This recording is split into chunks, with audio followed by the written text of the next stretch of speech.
सुननी पड़े।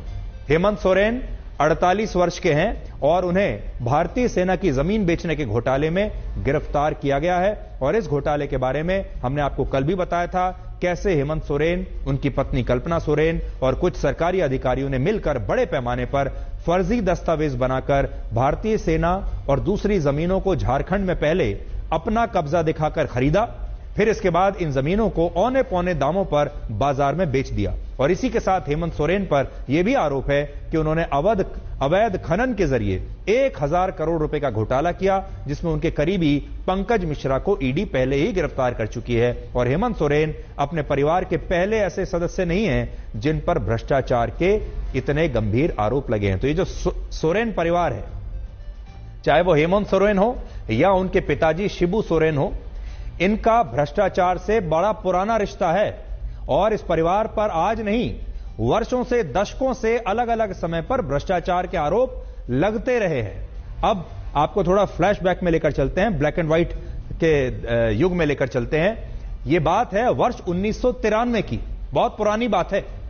1993 में शिबू सोरेन पर यह आरोप लगा था कि उन्होंने पीवी नरसिम्हा राव की सरकार को गिराने के लिए अविश्वास प्रस्ताव के समर्थन में वोट देने के लिए घूस ली थी और उनकी पार्टी के दूसरे सांसदों के अकाउंट में भी रिश्वत के लाखों रुपए जमा हुए थे। और तब यह कहा गया था कि शिबू सोरेन ने अपने एक सांसद के लिए 40 लाख रुपए लिए थे। एक सांसद 40 लाख रुपए में तब बिका था। और शिबू सोरेन पर यह गंभीर आरोप लगे थे, जिसे भारत की राजनीति में कैश फॉर वोट के नाम से जाना जाता है। और वर्ष 2020 में भी शिबू सोरेन के खिलाफ लोकपाल को एक शिकायत दी गई थी, जिसमें शिबू सोरेन पर संवैधानिक पद का दुरुपयोग करके भ्रष्टाचार करने के गंभीर आरोप लगे थे। और कहा गया था कि शिबू सोरेन ने घोटाले के नए नए रिकॉर्ड बनाकर बेहिसाब संपत्ति जुटाई है। और इस मामले में आज भी जांच चल रही है। और यहां बात सिर्फ शिबू सोरेन और उनके बेटे हेमंत सोरेन की नहीं है। शिबू सोरेन वैसे जब कांग्रेस की सरकार थी उसमें वो कोयला मंत्री रह चुके हैं। अब आप सोचिए, झारखंड से वो आते हैं और उन्होंने अपनी पसंद से कोयला मंत्रालय मांगा होगा। और उस जमाने में कोयला मंत्रालय में बड़ा पैसा था और तब वो कोयला मंत्री बन गए थे। यह अलग बात है कि बाद में उन्हें भी, जैसे आज उनके बेटे को इस्तीफा देना पड़ा बीच में ही, ऐसे ही कोयला मंत्री रहते हुए भी उन्हें बीच में ही इस्तीफा देना पड़ा था। तो पिता और पुत्र दोनों के साथ एक जैसा ही हुआ है। हेमंत सोरेन के दिवंगत भाई की पत्नी सीता सोरेन और उनके छोटे भाई बसंत सोरेन पर भी घोटाले के आरोप लग चुके हैं, जिससे आप समझ सकते हैं कि सोरेन परिवार में घोटाला करना कोई नई बात नहीं है। घोटाला वहां आम बात है, सभी लोग करते हैं, सब पर आरोप लग चुके हैं।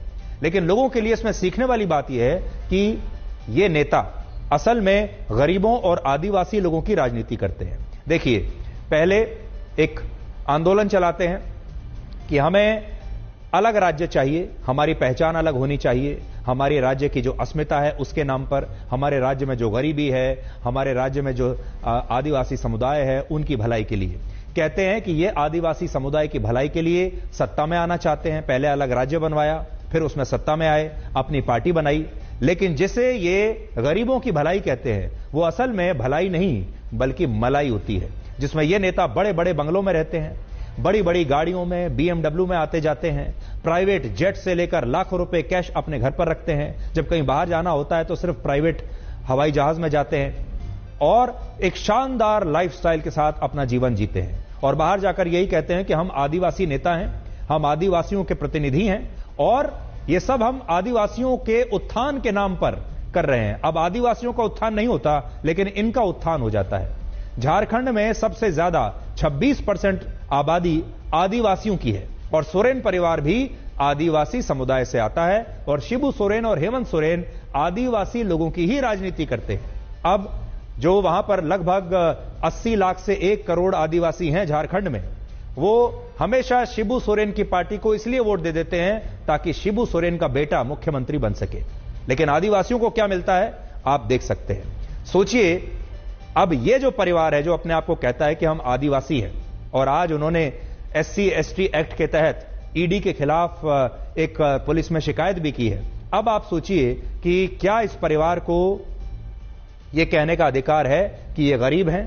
क्या इस परिवार को यह कहने का अधिकार है कि इन्हें रिजर्वेशन मिलना चाहिए? क्या ये जो सोरेन परिवार है, क्या इसे आरक्षण का लाभ मिलना चाहिए? क्या इससे आदिवासियों का लाभ मिलना चाहिए? क्या SC ST एक्ट जो है, क्या उससे इनकी शक्ति और बढ़नी चाहिए? क्योंकि ये देश के बड़े बड़े अमीर खानदानों से भी ज्यादा पैसे वाले हैं। ये आदिवासी नहीं बल्कि बड़े बड़े बंगलों के निवासी हैं, और ये भलाई करने की नहीं, मलाई खाने की राजनीति करते हैं। ये पूरे देश ने आज देख लिया है।